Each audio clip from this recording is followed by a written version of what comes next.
Eccoci qua ragazzi, buongiorno a tutti, bentornati sul canale. Conte è l'allenatore del Napoli e sarà l'allenatore del Napoli. Giuffredi è il cazzaro di Napoli e viene trattato come tale, e il Napoli, diciamo che non si fa attendere nella risposta per zittire il procuratore di Di Lorenzo. 10 punti in favore della società in questo caso. Ne parliamo in questo video di tutti e due gli argomenti e mi auguro che arrivate fino alla fine, perché altrimenti vi perdete qualche dinamica, soprattutto nella ricostruzione della situazione Giuffredi Di Lorenzo, e mi farebbe piacere sapere la vostra qui sotto nei commenti. Ovviamente ci confrontiamo lì come sempre, e un bel like a questo video con l'iscrizione attivando la campanella al canale, così il canale cresce. Io sono contentissimo, ma lo sono già adesso, per la competenza e per l'amore che esprime la mia community tutti i giorni, ogni volta che carico un contenuto, e ve ne sono assolutamente grato. Non è per prendere in giro nessuno, chi mi conosce, chi è iscritto da ieri ma anche da molto tempo, forse avrà capito benissimo di che pasta sono fatto. Non è proprio mio costume prendere in giro nessuno. Detto questo, bando alle ciance, benvenuto Antonio Conte e tutto lo staff a Napoli. Benvenuto, e tutta l'Italia se ne deve fare una ragione. Piccola parentesi per quanto riguarda, diciamo, la penisola che non accetta e mai accetterà Conte sulla panchina del Napoli. Allora, Malox e Gaviscon in quantità industriali fatene scorta, perché poi potranno finire e quindi andate un attimo in sbattimento. E poi nel caso, diciamo, vi aggravate infiammazioni varie, prima di prendere l'antinfiammatorio, protezione per lo stomaco, altrimenti buttate benzina sul fuoco. Fatevene una ragione. Conte al Napoli non arriva a settembre, perché poi si scontrerà con De Laurentiis. Vedremo a dicembre chi sarà il traghettatore del Napoli. Questo si legge online e sui social. La frase, diciamo, più schifosa che vi riporto, e poi non ve ne riporto più perché le avrete lette anche voi, è quella lì: se c'era Berlusconi non se ne sarebbe fatto niente di Conte al Napoli.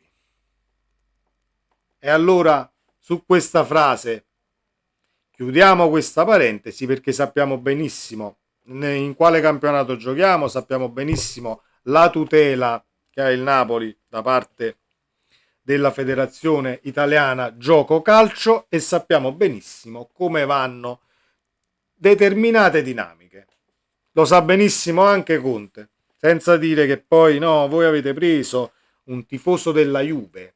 Ci sono differenze, c'è una differenza sostanziale, perché è stato paragonato, diciamo, l'ingaggio di Conte all'addio di Giuntoli, perché poi il presidente disse: io se sapevo che era juventino non l'avrei mai preso, eccetera eccetera. Dal punto di vista del tifo, almeno dal mio, diciamo, il mio pensiero è questo: se io so che tu sei juventino, però per il bene del Napoli e per la caratura tecnica del personaggio che vado ad ingaggiare, io mi regolo di conseguenza, e posso anche sorvolare che tu tifi Juve, può passarmene tranquillamente per l'anticamera del cervello. Ma se tu invece covi la tua juventinità senza dire niente per anni, è un altro paio di maniche. Aperta e chiusa parentesi. Comunque aspetteremo la presentazione, aspetteremo ovviamente il tweet ufficiale di De Laurentiis, potrebbe arrivare oggi, domani o lunedì addirittura, con la presentazione che non sarà al San Carlo, sarà a San Carlo. A me la location, diciamo,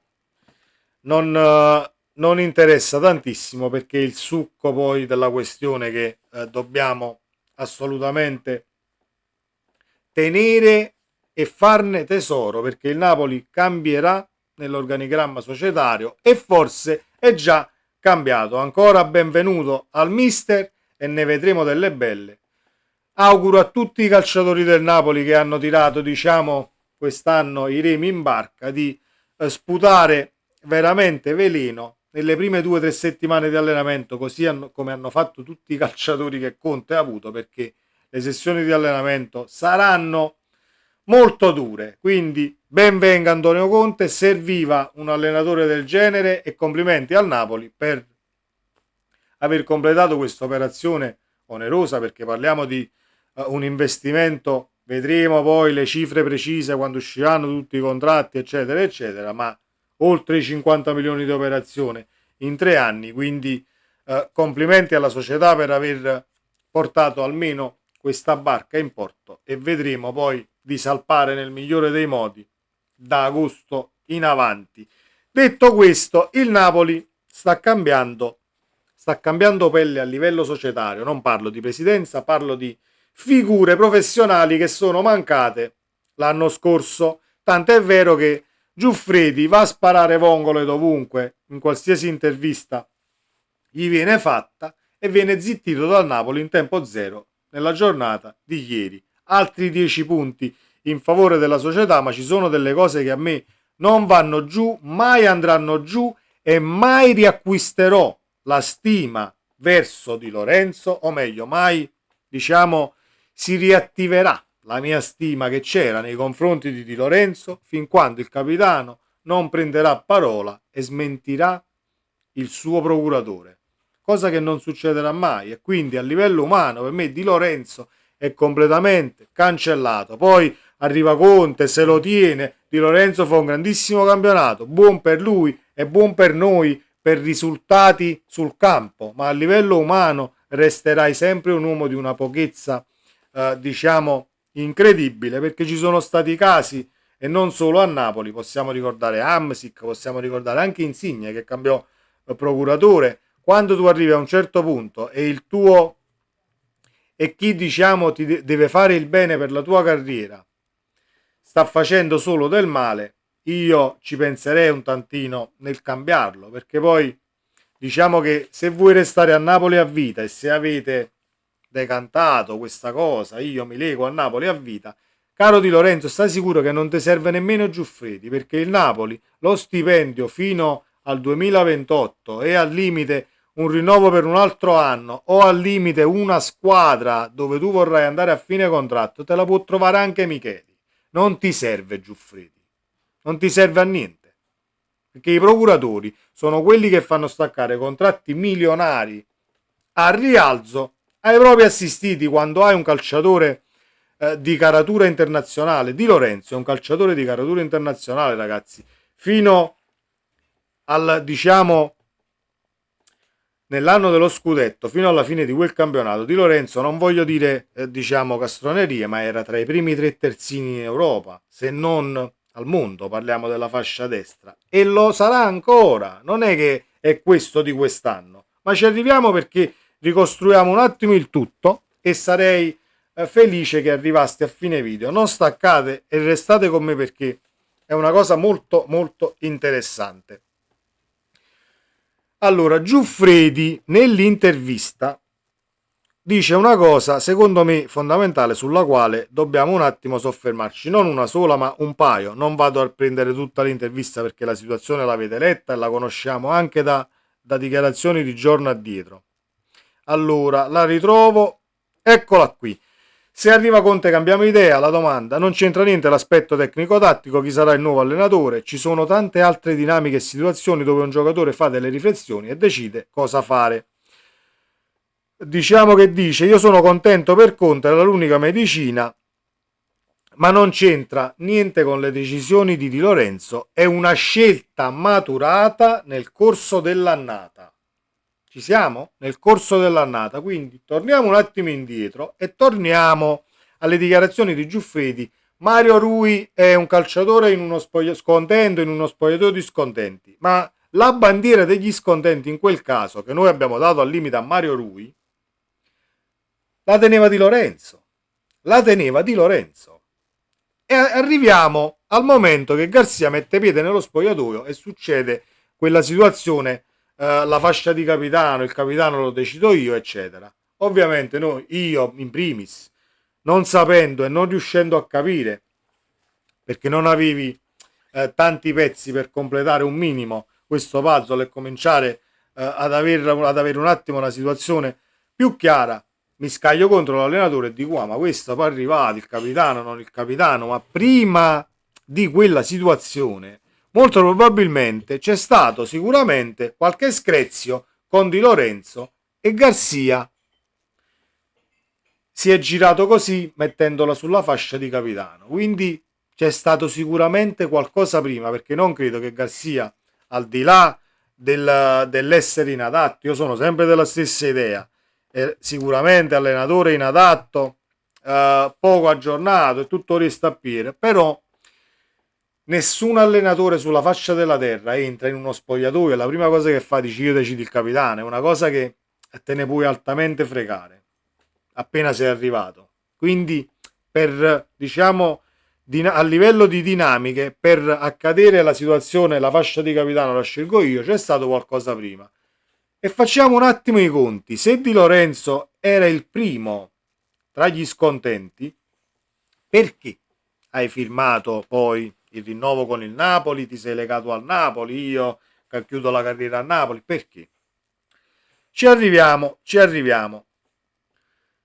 Terminata la cosa della fascia di capitano, comincia il campionato, un campionato da dimenticare e appunto Di Lorenzo risulta, non voglio dire tra i peggiori, ma forse tra i meno sul pezzo, ecco, di tutto il Napoli, seguito poi da altri calciatori. Perché? Per il semplice fatto che ci sono capitani e non parlo di uomini, ci sono capitani scelti dall'allenatore e ci sono dei capitani scelti dalla squadra. Di Lorenzo, essendo stato un capitano scelto dalla squadra, ovviamente era